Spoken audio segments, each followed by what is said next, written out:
Asan yung alaga mo? Galing na po ako doon. Dito Mga ka. lang po sana.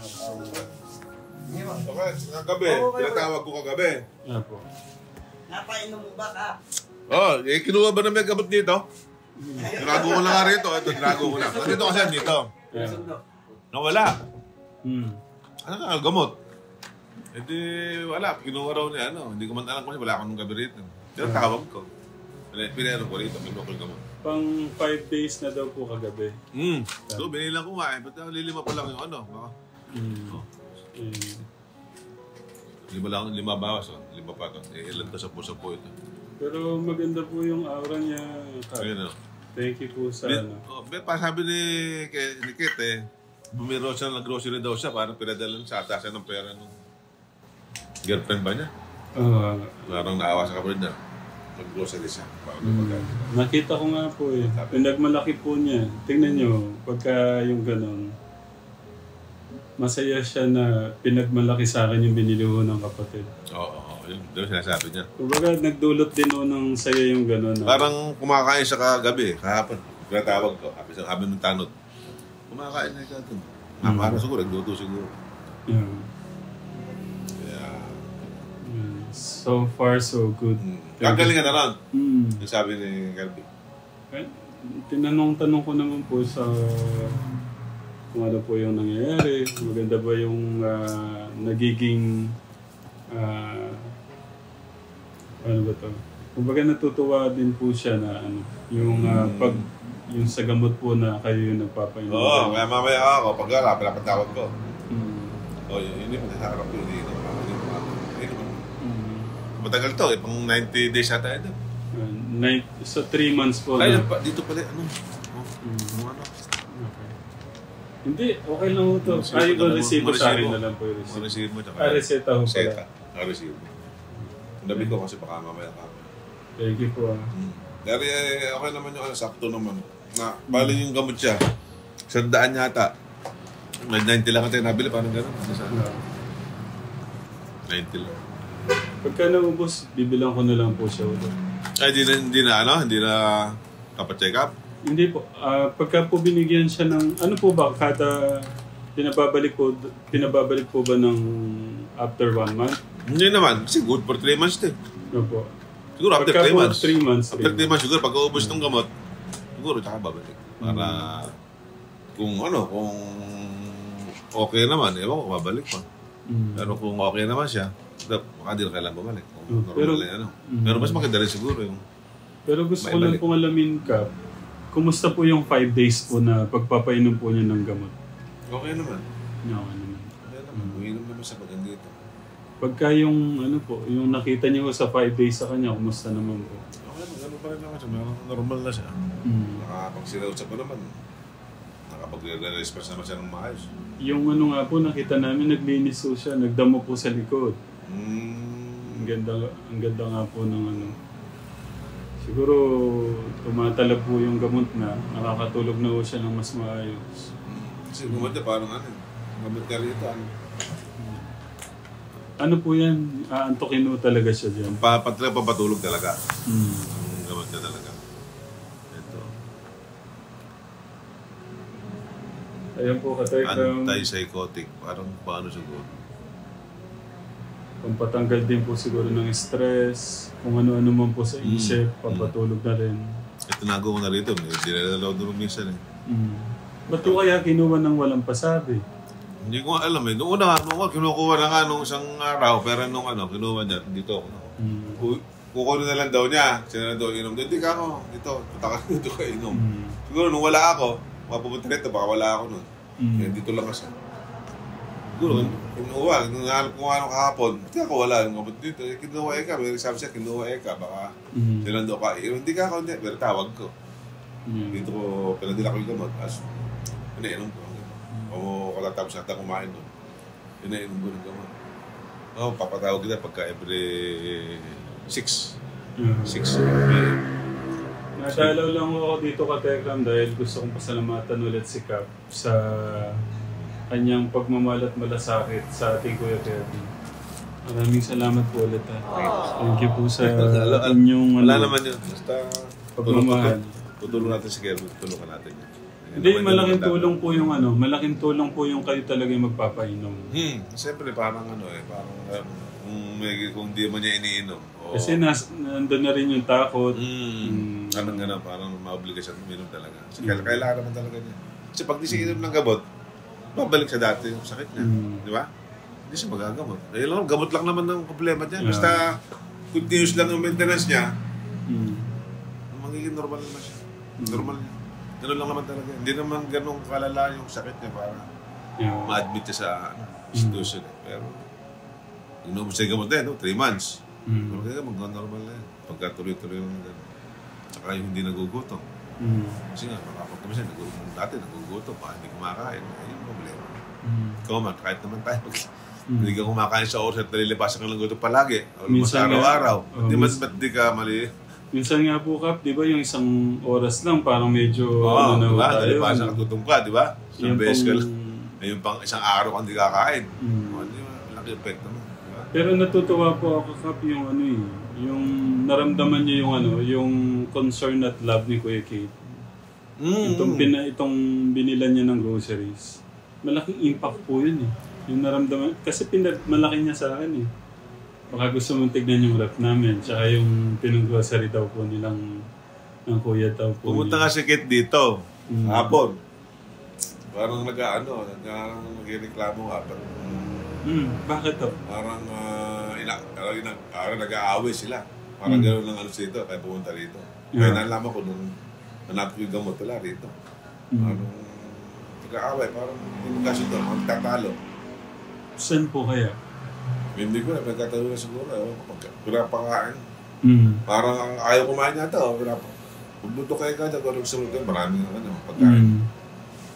Hindi rin kumakain, sabi ni Kate. Kaya nagpapunta ako naman doon, kumakain naman. Dahil kumakain, kasi kaya kumakain. Hindi ng bigas ata si Kate. Isang bigas. Isang 25 kilos. Kuya Kate, sa kanyang girlfriend, salamat sa pagmamahal kay Kuya Kirby. Alam ko naman nandun yung love ni Kuya Kate Kaso dahil nga po sa sobrang haba ng panahon siguro yung pag-intindi, pag-aalaga niya kay Kuya Kirby natin. Minsan kasi sa pagod, dala ng pagod.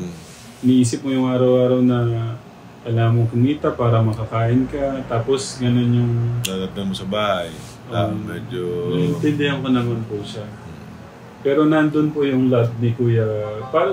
Parang ako din siguro yung naisip ko na pagka lagi kong ginagawa to, baka parang babyhin mo, hindi matututo sa buhay. Parang ganun din si Kuya Kate. Pero talagang dapat nga, sabi nga ni Cap, dapat mahabang pasensya, malawak yung pangunawa mo. Yan talagang hindi normal kasi yung kailangan mo talaga yung mahaba-habang pasensya, Kuya Kate. At marami po kami natutunan doon, Cap. Kasi mas malawak po yung karanasan noon ni Cap sa ganyan. Yun lang, Cap. Gusto ko lang ko kayong pasalamatan ulit sa inyong pagmamalat malasakit po sa ating Kuya Kirby.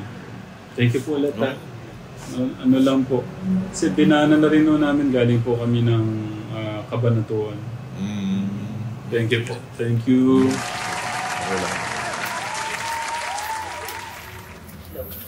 Tapos ka na? Kakain pa lang. Maganda yung ganyan. Talagang yung yung epekto po kasi ng gamot ka Tekram yung parang lagi kang gutom. No, Kuya? Apo. Thank you kay Kuya Kate sa groceries.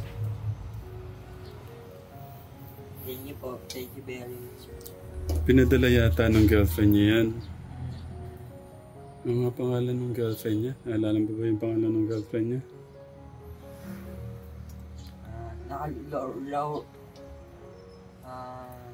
Lorena. Lorraine? Lorena. Lorena? Kay Ma'am Lorena.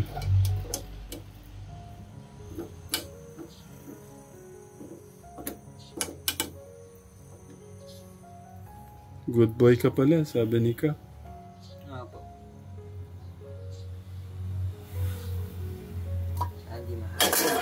Hmm. Sa hassle.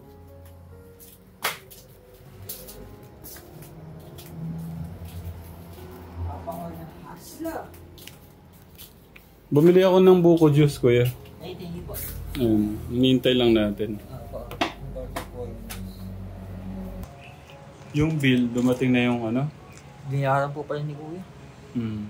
Magkano yung binayad ni kuya? Kuryente po, wala pa. Tubig lang. Okay.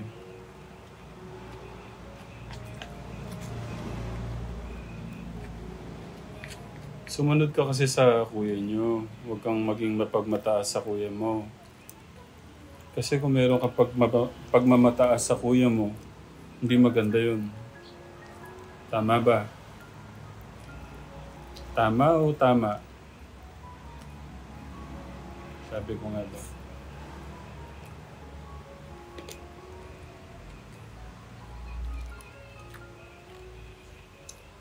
Hindi ako pa nag-ugali niya sa akin. Kaya mo galing ng kuya mo sa'yo, binilang ka ng grocery.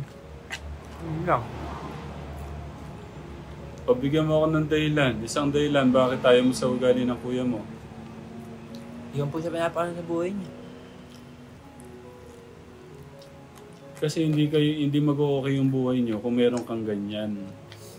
Kung meron kayong problema, kung meron kang galit dyan sa kapatid mo, magulang mo.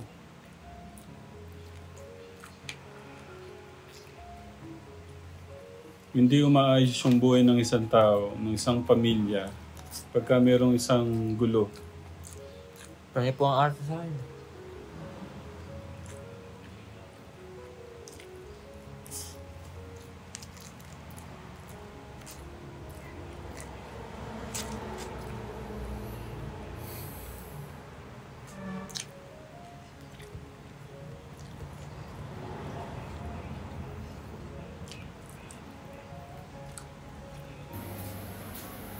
Yan na. Masarap niya. Dami mo yan. Siyempre. Thank you, Kuya Gus. Good, tingnan. Dito, merienda muna tayo dito. Kuya, dito ka po.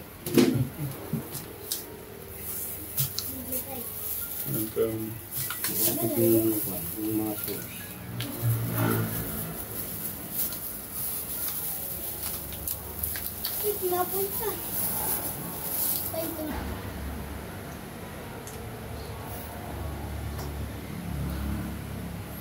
Mamaya, papatawag ka niya ni Kap para sa gamot mo.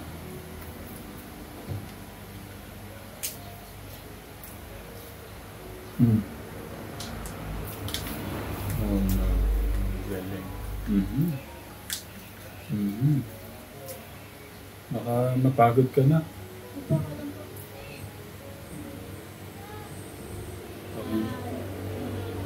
Parang nawala yung sakit ko ng ulo. Oh no. Grabe. Ang galing. Ano? Baka mapagod ka. Labanan mo yung lungkot dyan, tsaka yung gumugulo dyan, at tsaka dito, ha? Okay? Nandyan yung isang pangalawang tatay mo, si Kap. Kay Kap, Meron maraming tatay Ram, meron akong tatay Noel. Kapitan. Kapitan.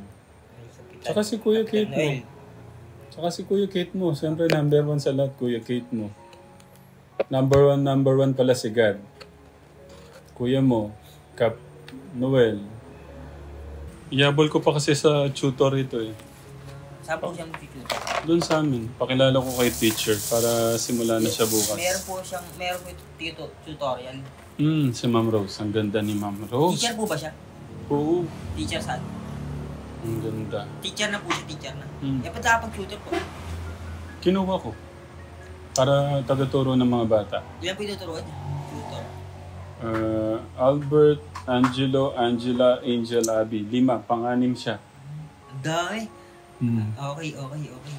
Eh, saan po siya teacher? Doon sa amin. Ano lang po sa inyo? Palawakin mo yung isip mo, ha? Para maintindihan mo yung mga bagay-bagay. Puro positive lang. Okay? Okay lang kung alis na kami.